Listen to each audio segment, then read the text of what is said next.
북한은 올해만 벌써 79발로 역대 가장 많은 미사일 도발을 감행했습니다. 2019년 한 해 동안 북한이 쏜 미사일이 총 27발로 조사됐는데 올해가 채 가기도 전에 3배에 가까운 미사일을 쏜 것이죠. 그리고 지난달 동해에서는 북한의 SLBM 발사 능력의 대응력을 강화하는 차원에서 진행된 한미일 합동 대잠훈련이 있었는데요. 이에 대응하듯 중국의 핵 추진 잠수함이 신안군 흑산도 해양통제구역에서 발견됐습니다. 군에서 발표한 내용에 따르면 중국의 핵 잠수함이 서해상에서 발견된 적은 있지만 1년에 한두 번 나타나던 잠수함이 올해만 5번째 등장했는데요. 특히 9월엔 미국 본토에 SLBM을 타격할 수 있다고 알려진 창정 18호의 훈련 영상이 공개되며 견제 수위를 높였습니다. 중국과 북한이 연일 견제 수위를 높이는 것엔 과거 무산되었던 한국의 한 비밀 프로젝트가 미국 언론에 의해 다시 재조명되었기 때문인데요. 해외 전문가들이 잊을만하면 한국에게 던지는 질문이 있습니다. 한국은 핵잠수함 개발에 성공한 것인가? 과연 어떤 일이 벌어지고 있는지 한번 자세히 알아보겠습니다. 불과 1년 전 북한이 형님으로 모시는 중국의 외교부장 왕이가 한중 수교 30주년을 앞두고 한국에 왔었습니다. 점심 식사를 앞둔 12시 34분, 북한은 약 5분 간격으로 탄도미사일을 쐈는데요. 당시 북한은 고도 60km의 미사일을 쏴 일본의 배타적 경제수역에 떨어뜨렸는데 조선중앙통신이 공개한 사진을 보면 이 미사일은 특이하게 열차에서 쏜 것을 알 수 있습니다. 이른바 철도기동 미사일 체계는 구소련에서 최초로 도입한 체계로 달리는 열차에서 미사일을 쏘아 올리는 특징이 있습니다. 곳곳에 철도가 깔린 북한에서는 어디서든 미사일을 발사할 수 있지만 철로가 파괴되면 무용지물이기에 조롱을 받기도 했습니다.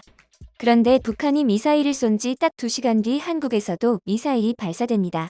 바로 SLBM인데요. 장장 400km 바깥의 목표 지점을 향해 날아간 이 미사일은 한국 역사상 최초로 성공시킨 잠수함 탄도 미사일 발사였고 세계에서 7번째로 SLBM을 성공시킨 국가가 되었죠. 보통 탄도미사일은 핵무기의 운반 수단이 될 수 있기 때문에 운반 체계에 따라 지상에서 쏘는 ICBM과 바다에서 쏘는 SLBM, 공중에서 투하하는 전략폭격기가 있는데요. 그중 SLBM은 고압증기를 이용해 미사일을 일정 높이 이상 쏘아 올린 후 엔진을 점화하는 콜드런치 방식을 사용합니다. 지지대로 활용할 만한 공간이 넉넉하지 않기 때문에 1mm의 오차로 발사에 실패할 수 있고 자칫 실패하면 잠수함에 탑승한 요원들의 생존까지 장담할 수 없기 때문에 웬만큼 자신 있지 않으면 발사하지 않는데 한국은 그 어려운 것을 해낸 것이죠. 심해 어디든 마음만 먹으면 북한에 대응할 수 있는 비밀무기가 생긴 것입니다. 이 같은 성공을 거둔 것은 작년 8월 취역한 도산 안창호함 덕분인데 우선 도산 안창호함은 분명 디젤로 운용되는 디젤 잠수함입니다. 미국의 잠수함 전문가 H.I. 서트는 미국의 해양군사 전문 매체 네이버 뉴스의 기고문을 통해 한국이 공개한 도산 안창호함은 미사일 능력의 새로운 여명을 예고하는 것일 수 있다고 밝혔는데요. 한국의 기술력이 우수해서인지 3,000톤급인 도산 안창호함을 독자적으로 설계한 것을 높게 쳐주는 것인지 작년 말 미국 뉴욕타임스에는 한국은 오래전부터 핵잠수함을 원했으며 새로운 원자로가 길을 열어줄 수도 있다는 제목의 기사가 올라왔습니다. 한국에서 별다른 발표가 없었음에도 이러한 내용의 기사가 올라오는 것이 의아하지만 이 기사의 핵심은 한국 정부가 월성원자력 발전소에서 4km 떨어진 경주 간포마을에 2027년 완공을 목표로 6,540억 원을 투입해 소형 모듈 원자로를 연구하는 연구단지를 조성 중인데 원자력 전문가들은 이 사업이 한국 핵 잠수함 개발의 전초기지가 될 것으로 본다는 것입니다. 그러면서 이미 한국이 개발하려는 원자로의 출력은 차세대 4,000톤급 잠수함의 전력을 공급하기에 충분하다며 한국은 이미 핵잠수함을 염두에 두고 있다고 보도했는데요. 전 미국 방부 차관 윌러스 그렉스는 핵 잠수함은 보통 수심이 깊은 곳에서 작전하고 장거리 항해를 위해 만드는 것인데 그런 점에서 한국의 핵 잠수함은 적절하지 않다고 발언했고 허드슨 연구소의 브라이언 클락 선임 연구원은 한반도 주변의 동해와 서해에서 북한의 위협에 맞서는 데는 적합하지 않다. 한국이 핵잠수함을 개발하기보다는 미사일 방어 체계에 돈을 투자하길 바란다라며 한국의 핵잠수함 개발을 반대하는 의견을 내비쳤습니다. 이같이 한국이 핵잠수함 개발을 공론화한 것도 아닌데 해외 언론과 전문가들이 나서서 한국의 기술력과 개발 가능성을 분석하는 것에는 2003년 전 세계를 충격에 빠뜨린 사건이 유력하다고 보고 있습니다. 노무현 전 대통령 취임 4개월 뒤 조영길 전 국방부 장관은 프랑스의 바라쿠다급을 모델로 한국형 핵잠수함 3척을 건조해 2020년까지 실전에 배치하겠다는 보고를 올렸습니다. 이 계획은 그간 좋은 관계를 유지하기 위해 힘써왔던 미국을 비롯해 전 세계 안보의 근간을 뒤흔드는 사안이었기 때문에 노무현 전 대통령은 장고 끝에 사업을 승인하고 급비사항에 붙이는데요. 그렇게 보고한 날짜인 2003년 6월 2일에서 딴 362 사업으로 명명돼 핵잠수함 3척의 건조가 비밀리에 착수되었습니다. 워낙 국가안보에 중요한 사안이고 유출되었다간 외교적 파장은 이루 말할 수 없기에 기자들에게 엠바고를 요청했지만 한 기자가 국민의 알 권리를 이유로 보도해버렸죠. 결국 국방부는 이 기사가 보도된 후 핵잠수함 개발 계획 자체가 없었다며 전면 부인하면서 관련 조직을 해체했고 이후 전혀 없는 일이 되었습니다. 그러다가 2년 전 한미 미사일 지침이 개정되어 로켓을 발사할 때 고체 연료의 사용이 가능해지면서 핵 잠수함이 다시 수면 위로 떠오르는데요. 이때부터 사거리 제한이 없는 고체 연료 미사일을 개발할 수 있게 되었고 2달 뒤 더 중요한 이슈가 터졌습니다. 한미 미사일 지침 개정 소식을 전한 김현종 국가안보실 제2차장은 차세대 잠수함은 해결료를 쓰는 엔진을 탑재한 잠수함이 될 것이라고 언급했는데요.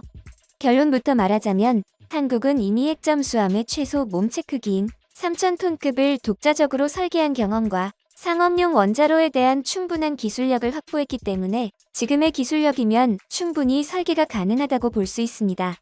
우선 핵무기 탑재가 목적이 아닌 해결료로 운행되는 공격형 핵 잠수함의 가장 큰 무기는 SLBM입니다. 잠수함이 해결료용 원자로와 SLBM 발사체까지 탑재하려면 최소 3,000톤급 몸체를 갖춰야 하는데 도산 안창호함이 3,000톤급이고 한국이 독자 개발을 했기에 이미 이 부분에 대한 기술력을 가지고 있죠. 그리고 원자로에 대해 얘기하자면 한국은 이미 상업용 원자로 기술을 보유하고 있습니다. 세계 각국의 수출까지 성공했으니 안정적이라고 할 수 있죠. 그리고 작년 국정감사 기간 중 강은호 방위사업청장은 핵잠수함에 대한 기본 연구를 마쳤다는 소문에 대해 묻자 아니다가 아닌 공개적으로 답변하기 곤란하다고 답했는데요. 연료만 공급된다면 당장이라도 핵잠수함을 설계할 수 있는 것입니다. 중국에서도 한국의 기술을 인정하고 있는데요. 중국 평신왕에서는 한국의 재래식 잠수함 성능은 중국과 일본을 뛰어넘었으며 이는 핵잠수함에 거의 근접해 있다는 기사를 냈습니다. 기사에서는 디젤식 잠수함에서 쓰이는 배터리에 집중했는데요. 중국도 개발에 힘쓰고 있지만 아직 한국을 따라잡지 못했으며 모양을 자유자재로 할 수 있어 공간을 절약하고 전투력을 향상시키는 요소가 된다고 보도했습니다. 한국은 2021-2025 국방중기 계획에 4,000톤급 핵잠수함 도입을 공식화했습니다. 다만 한미원자력협정을 개정하거나 미국의 원료 공급에 대한 동의가 필요한데요. 한미원자력협정에서 한국은 우라늄을 20% 미만까지 농축할 수 있게 되었지만 군사적인 용도로는 제한되고 있습니다. 여기서 말하는 20%도 프랑스가 20% 미만 저농축 우라늄을 통해 루비급을 건조했기 때문이고 핵잠수함을 운용할 수 있는 최소 수치인 것이죠. 작년 말 바이든 대통령은 영국과 손잡고 핵무기를 보유하고 있지도 않은 호주에 핵잠수함 기술을 이전해주기로 했는데 빠르면 내년부터 핵잠수함 8척을 건조할 계획이라고 합니다. 오커스 안보동맹이 혈맹에 가까운 안보 파트너십을 체결한 것이 발판이 되었는데 이 계획으로 프랑스와 중국이 손해를 입게 되었죠. 호주는 원래 77조 원을 투입해 12척의 디젤 잠수함을 수입하기로 했는데 미국이 핵잠수함을 지원하겠다고 나서자 이 계약을 파기시켰습니다. 호주는 이로 인해 5조 원의 위약금을 물어줘야 하는데도 핵잠수함을 선택한 것이죠. 중국도 마찬가지입니다. 호주는 코로나 사태의 책임 여부를 두고 중국에게 책임을 물어야 한다고 주장하면서 중국과 극도의 무역 분쟁을 겪었는데요. 이 상황에 핵잠수함 기술을 제공한다는 것은 중국의 입장에선 자신들의 안위가 보장되지 못한다는 것을 의미합니다. 심해 깊은 곳에 숨어 있다가 갑자기 나타나 SLBM을 쏜 후 심해로 가라앉으면 찾을 방법이 없기 때문이죠. 그래서 중국은 함부로 호주를 건드릴 수도 도발할 수도 없는 상황에 놓이게 되는 것입니다. 중국 입장에선 호주만 해도 골치 아픈데 바로 턱 밑에 한국도 핵잠수함을 운용하게 된다면 목덜미에 칼이 드리워지는 상황이 나오게 되는 것이죠. 북한은 말할 것도 없고요. 중국이 북한의 핵을 묵인한 이유는 조중 군사동맹으로 맺어져 있으면서 미국을 방해하는 데 있어 북한은 가장 좋은 카드이기에 사실상 방치하고 있다는 평가가 이어지고 있습니다. 자국의 안보를 어떻게 책임지는가는 전적으로 그 나라의 선택입니다. 대비하지 않은 국가의 피해가 어땠는지 우리는 한국 전쟁을 통해 잘 알고 있습니다. 공식적인 언급은 하지 않았지만 어느 날 깜짝 선물처럼 한국의 핵잠수함이 등장하는 모습을 기대해 봅니다.